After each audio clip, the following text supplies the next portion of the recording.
Hey everybody, welcome to Tim's Final Confessions. I'm Tim Derling, and this is a Christmas wrap-up episode that I'm doing, but actually at the time I'm filming this, it's not quite Christmas yet. This first portion, I got something in the mail that I've been excited about.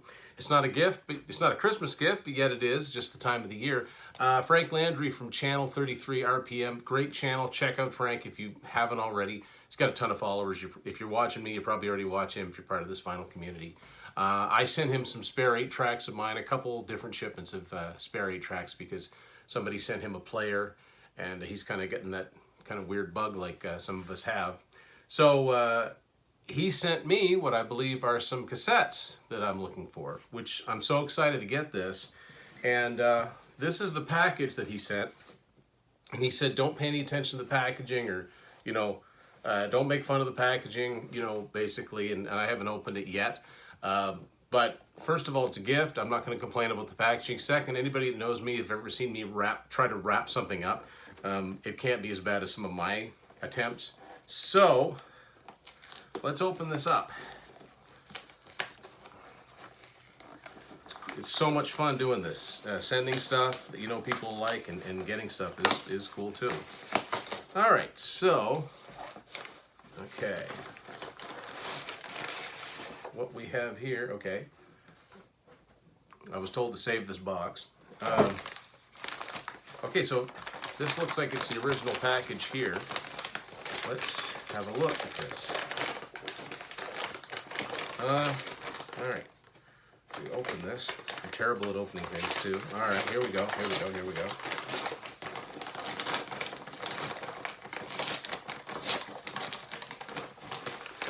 The harder you have to work at something, the more work. Okay, now we're getting it. Okay, now I see what he means. Okay, let's see what he's got. This sheet of paper here. Let's see. Hey, Tim, I hope you enjoy these tapes. I will keep a lookout for others. Cheers, Frank. Thank you, brother. Let's, okay. Well, now I see what he means. It's an envelope inside an envelope. That's cool.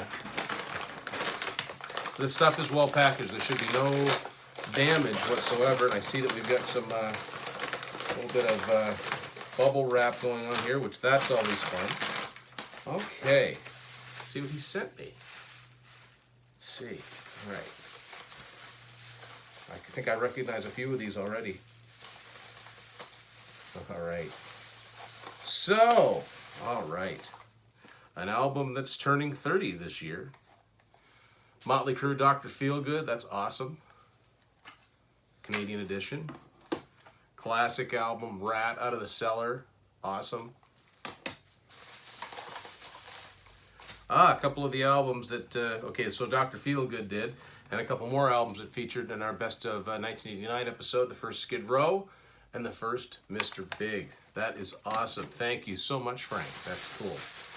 Let's see what else I got for Christmas. Okay, so it still isn't Christmas yet, and I've got a terrible bedhead here.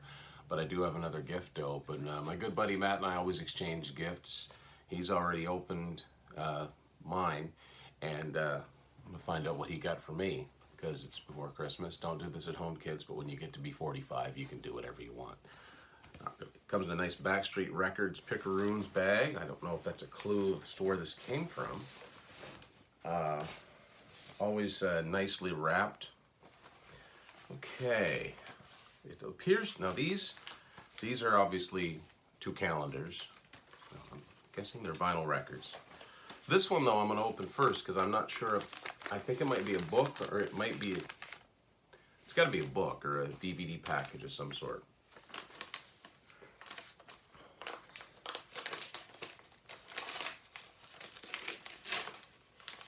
Oh, all right. Let's see what this is. It's a book that just came out, actually. It's called Take It Off, Kiss Truly Unmasked. It's by Greg Prato. And Greg also wrote a book that I highly recommend called The Eric Carr Story. This is just about the non-makeup years for Kiss, which is not very well documented. Three Sides of the Coin did a story on this. Eddie Trunk did an interview with him. And cool, thanks, Matt. That's awesome.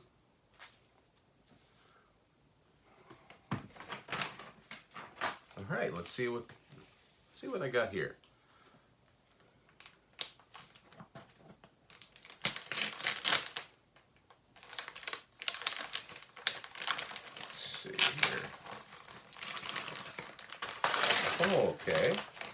it, does it?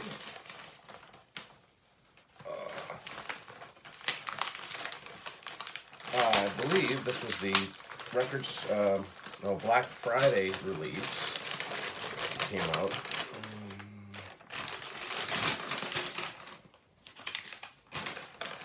Yeah, this is Frehley's Comet Live, and this isn't the same as the Live Plus One, although the pictures on the back are the same. Recorded at the Hammersmith Odeon, London, England, March 19th, 1988. I believe this audio was released as a long-form video called Live Plus 5 or something like that. So this is, certainly I've never had this before. I don't think this was ever released just in vinyl. So thanks, man. That's awesome. Another addition to the Ace Frehley vinyl collection, of which there isn't much. So what might this be?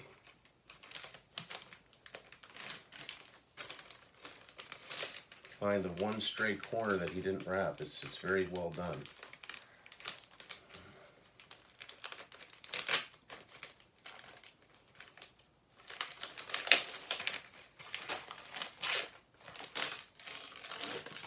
Oh, I think that we have another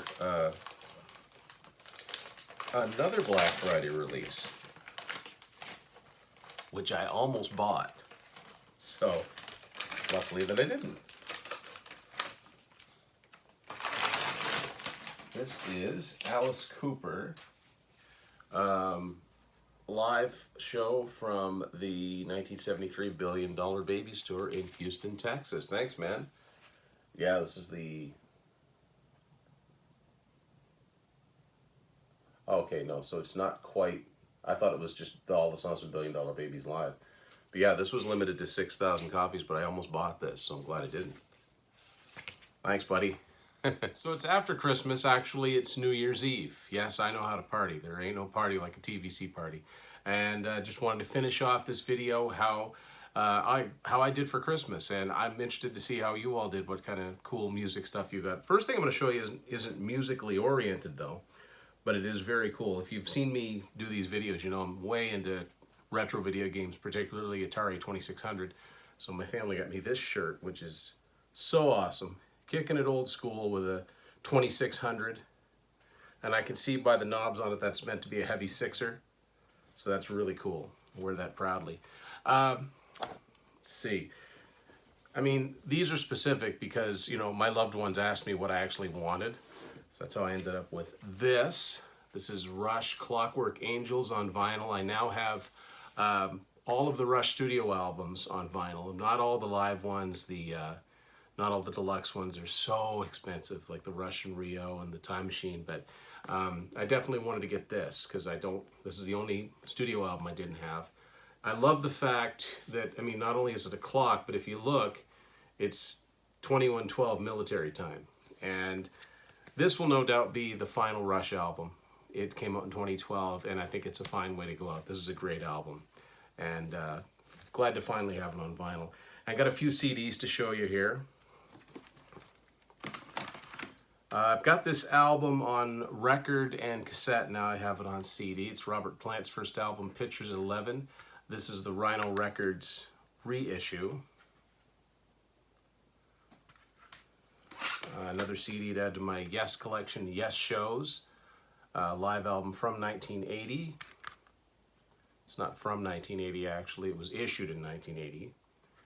Cool Roger Dean artwork as always, and what I like about this is that it picks up where the first live album, Yes Songs, left off. There are no overlapping songs. This one here is the 94 remaster. The original one would have been in one of the double CD cases, I'm sure. And one that you'll probably see in a review episode. I did a review episode of the first one almost 2 years ago now. Miles Goodwin, Friends of the Blues 2. Of course, Miles Goodwin from April Wine, the main creative force, songwriter, guitar player, singer. Breaking my rule against side projects because I don't think there'll be any more April Wine albums. And I'll talk more about this in depth on a review episode coming up. Another Yes album, their first one, and this is the 94 remaster. And I thought when I first got this that I was indeed ordering the one with the band shot, because Yes fans will know there are two covers. It's actually, it came like this, but I flipped it around. This is what the vinyl looks like. Anyway, I wanted the band shot in the front. Not that it matters, but. And I got one more to show you here. Not one you see on CD a lot.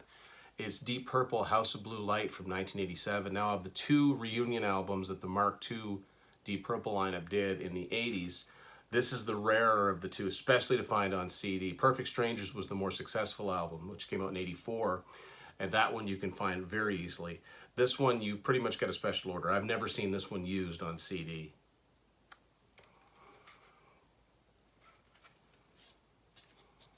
That's what it looks like. So, yeah. Looking forward to lots of cool new episodes in 2020 on TVC. I've got some recorded already. Looking forward to Record Expo, Record Store Day.